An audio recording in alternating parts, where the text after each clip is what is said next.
Let's now use the power of event bubbling to implement something called event delegation. So what we're going to do is to implement a smooth scrolling behavior in the navigation, so that when we click one of these links here, it will then automatically scroll smoothly to the corresponding section. All right. So right now, as we click one of these links, it actually moves there, but of course we want this to happen smoothly. And so let's now go ahead and use event delegation to implement this navigation. And actually, let's do that here at the top of the file. So here in the beginning, I will have all the code that is actually really related to the page, while down here we then have the code that we have been using to experiment with some stuff. All right. So page navigation comes right here after the model window. Let's grab this separator code here. And in fact, we can also put this code here, which was for scrolling. So this code, we also need it active in order to make this button here work, right? So let's put that actually here second. And okay. This here.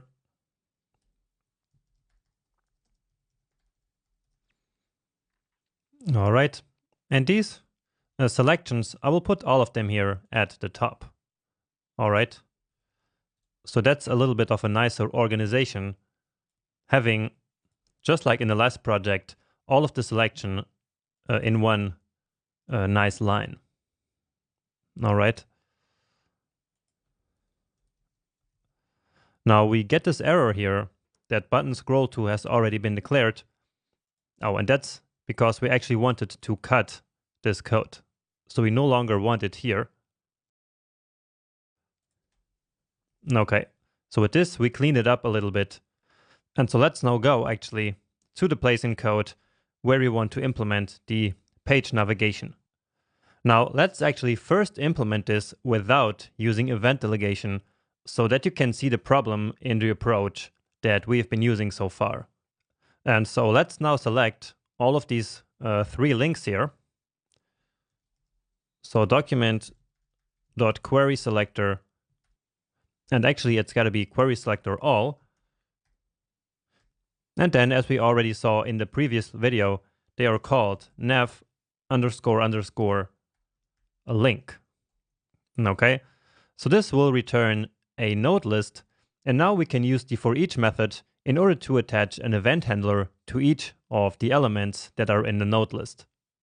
So actually just as we did up here, right?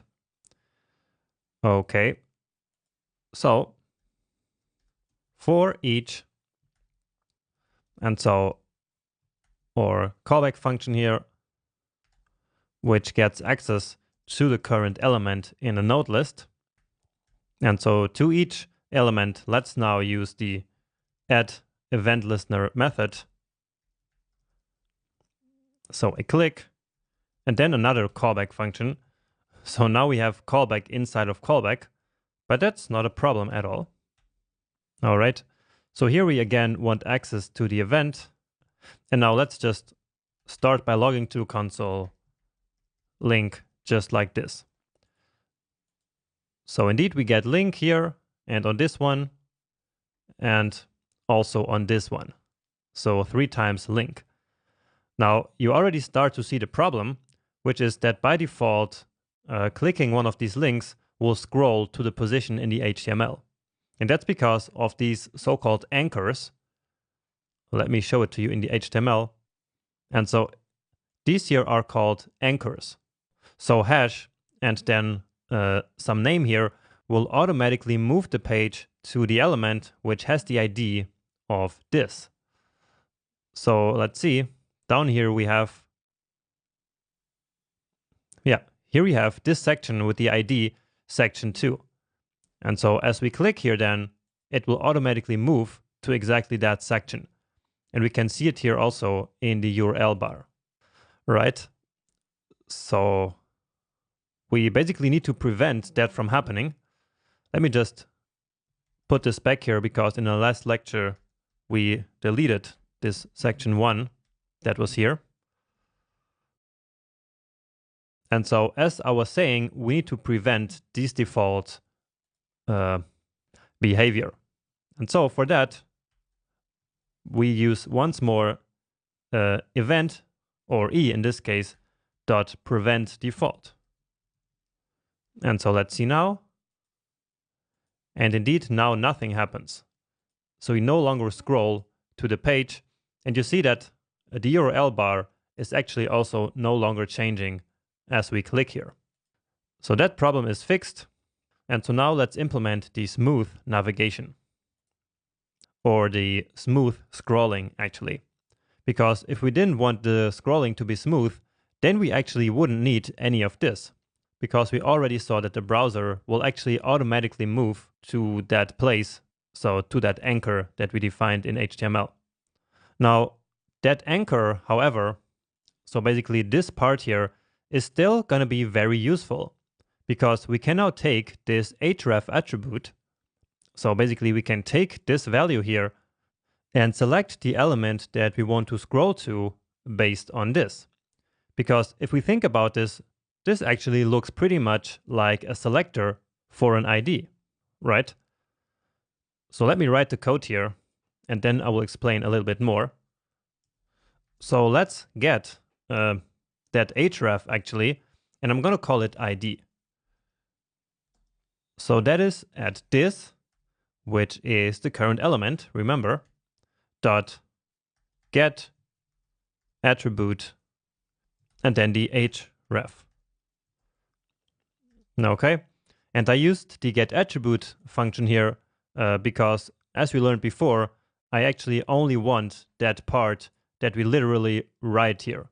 So I don't want the absolute URL, and so that's why I cannot write simply this dot href. Remember that? Anyway, let's now log this to the console to see again what we're doing here.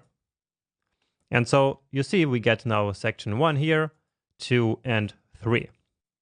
And now, as I was saying before, this here looks pretty much like a selector already. And so we can now take this and select an element based on this, and then simply scroll to that element. So for that, we're going to use the scroll into view method here again. So let me show that to you. So document.querySelector, and now all I need to pass in is this ID, right? Because again, this exact string that we get from the href attribute is already the perfect selector, so we can just use that. Okay? And so this is a pretty common technique that we use for implementing a navigation like this. So we put the ID of the element that we want to scroll to here in the href attribute, so that then in the JavaScript we can read that. So we can read that href, and then we can select the element that we want to scroll to. So in this case, it's the element with the ID section 1, and that is exactly this one here. So exactly the first section. All right. So here we have the element now selected, and now all we need is to call scroll into view, and then with behavior set to smooth, just like we did already here before. Okay, and that's actually already it. So that worked beautifully, right? All right, and now the third one, and here we go. Well, that didn't really scroll to where I thought it should go. But now it did. Apparently, something weird happened there, but that's not a problem. Now, as you see, this actually works just fine, but the problem is that it's not really efficient. So we are adding here the exact same callback function. So this event handler here, we are adding it once to each of these 3 elements. So the exact same function is now attached to these three elements. And that's kind of unnecessary. I mean, of course, it would be fine for only three elements, but what if we had 1000 or like 10,000 elements? If we would attach an event handler to 10,000 elements like this, so like we did here with the for each function, then we would effectively be creating 10,000 copies of this same function here. And so that would then certainly impact the performance. And it's really just not a clean solution in that case. And so the better solution, without a doubt, is to use event delegation. So in event delegation, we use the fact that events bubble up. And we do that by putting the event listener on a common parent of all the elements that we are interested in. And so in our example, it's this container that's around all of these links that we saw in the previous video. So remember, that is this element here. So we will put our event handler on this element here, and then when a user clicks one of the links, the event is generated and bubbles up just as we saw in the last video. And then we can basically catch that event in this common parent element and handle it there, because we also know where the event actually originated, right? So we can figure that out by looking at the event.target property. So that's what event delegation is. And so let's now go ahead and implement it. All right. So in event delegation, we basically need two steps. First, we add the event listener to a common parent element of all the elements that we're interested in. So let me actually write that here, because this is a really important technique. So as I said, add event listener to common parent element. And then in that event listener, determine what element originated the event, so that we can then work with that element where the event was actually created. So let's do that. Document.query selector. And so remember, the common element of all these links is nav links. So again, it's this. Yeah, it's this element. And so this is where we add the event listener.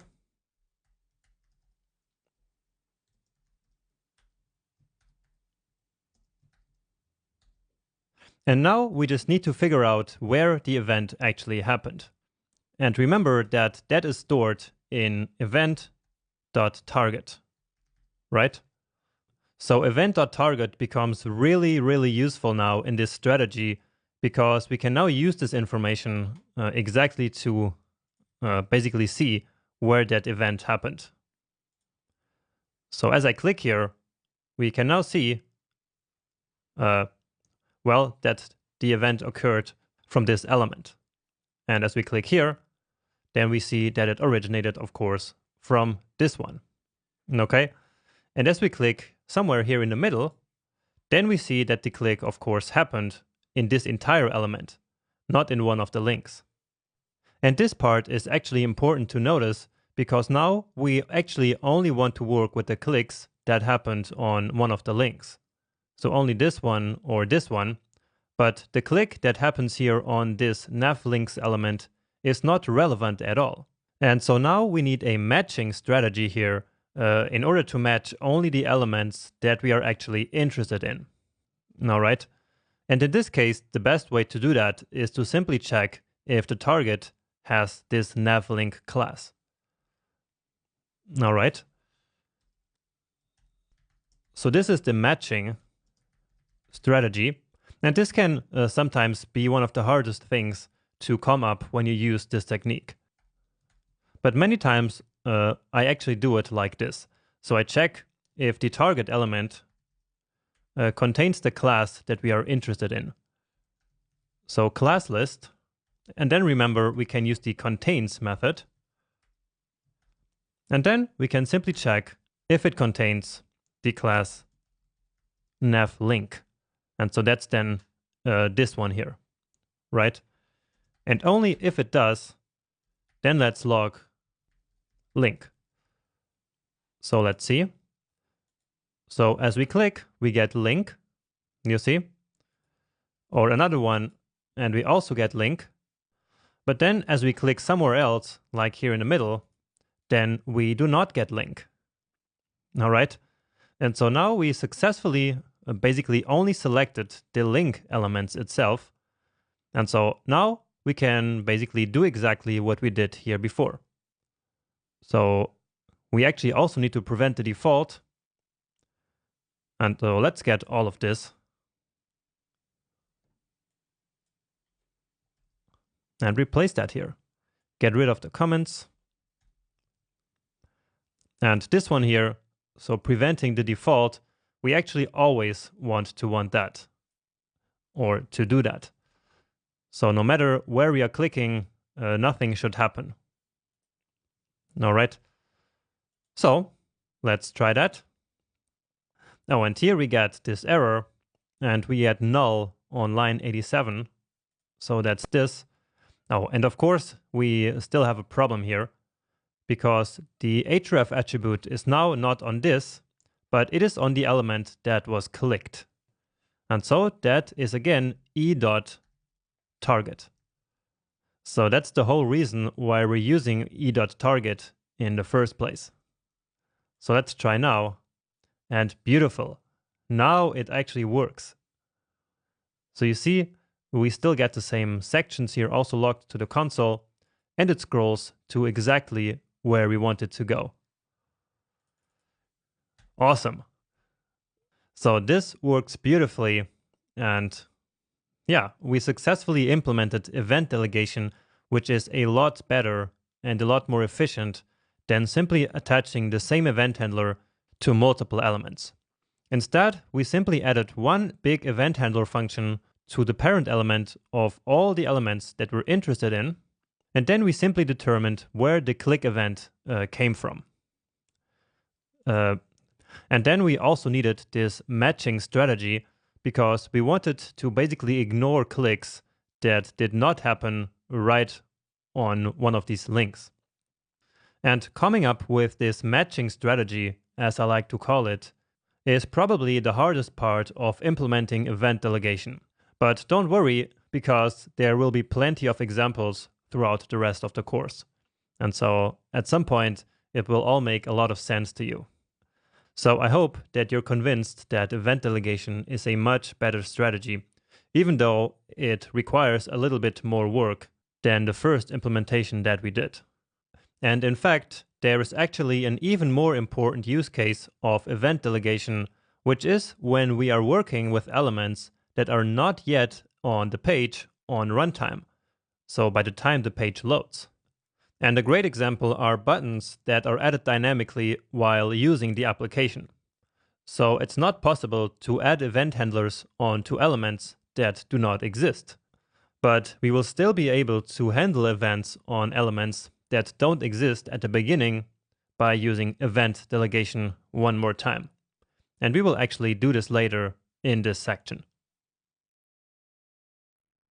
This lecture is going to be about traversing the DOM. So DOM traversing is basically walking through the DOM, which means that we can select an element based on another element. And this is very important because sometimes we need to select elements relative to a certain other element. For example, a direct child or a direct parent element. Or sometimes we don't even know the structure of the DOM at runtime. And in all these cases, we need DOM traversing. And this video is going to be another very nice reference lecture for you. And so let's now work with this h1 element here. And from here, we're going to go downwards, upwards, and also sideways. So let's quickly inspect this element. All right.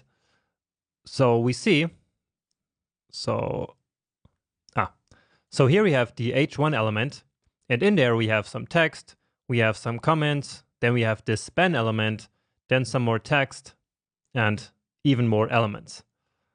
And so this is going to be a lot of fun exploring a couple of different methods and properties to walk around this element.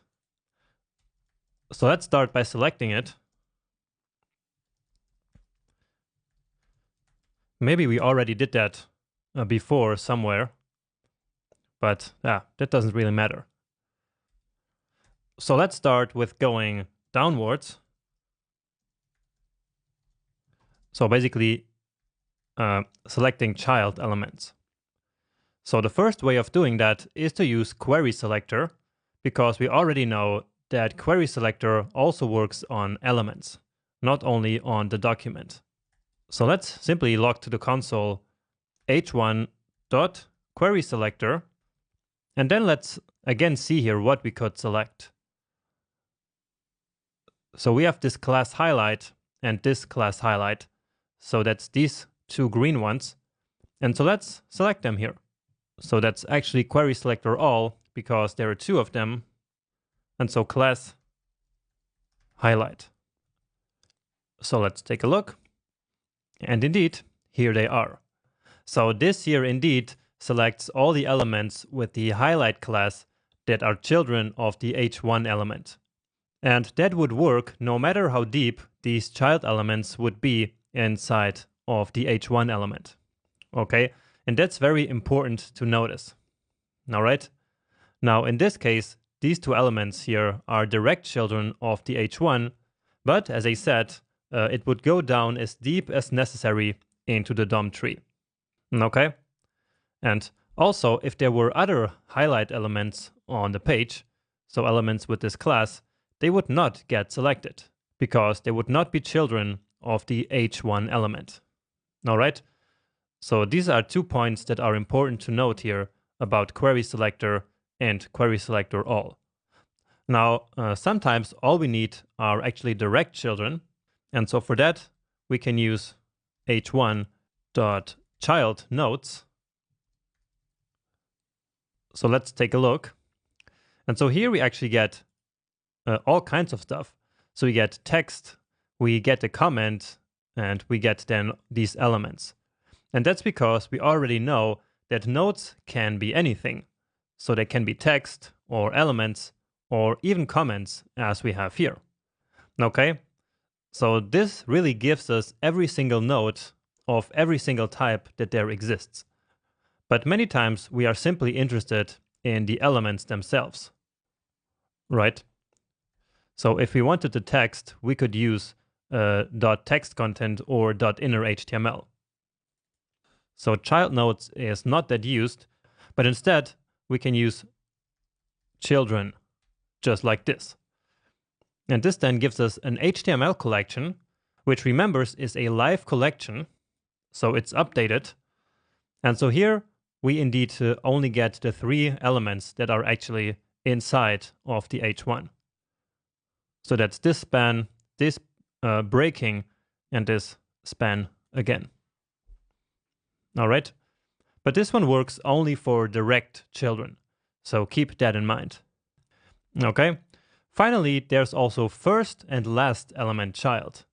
So these names are a little bit confusing, but one more time, that's because of the messy nature of JavaScript, with all of these things being implemented at different points in time. And so therefore it was difficult to keep consistent naming conventions. But anyway, let's use first element child. And so here it already is, style.color, just so that I can show you that we can actually also set these properties or use them to set something like the style. So for example, we can do this, and then only the first child here gets now this color set to white. So basically that's this element here, which is the first element here of all the children. That's why it's called first element child. And we can of course do also last element child, and let's say this one to black. So it's a little bit different now. It used to be, let's say, orange red. I really like this one. And so now it looks a little bit more crazy. Okay, but now let's go upwards. So going upwards, so basically selecting parents. And for direct parents, it's actually very straightforward. So here we have h1 dot parent node. And so that one is similar to child nodes. So let's see. And so it's this header title. So as we open this up, we see that indeed this h1 here is inside of header title. And so this is the direct parent. And so that's why we get this. Then there's also the parent element, which is usually the one that we are interested in. But in this case, it's simply the same. All right, because this element is also a node in this case. All right. However, most of the time, we actually need a parent element which is not a direct parent. Or in other words, we might need to find a parent element no matter how far away it is in the DOM tree. And for that, we have the closest method. So that's h1.closest. So let's say that on the page we had multiple headers, so multiple elements with the class of header. But for some reason, we only wanted to find the one that is a parent element of h1, so of our h1 element here. And so for that, we can use closest. And so the closest method receives a query string just like query selector and query selector all. All right. So dot header, and then let's do something with it. For example, change the background image, or just change the background. And I will set it here now actually to a CSS variable. So let me show that to you. So here we have all of these CSS variables, or as they are officially called, custom properties. And we use them in CSS by doing this. So by writing variable and then a color. And so, well, let's actually use a gradient. So gradient, yeah, so this one. Okay, just so you can see that we can use custom properties also in CSS. So give it a save, and beautiful.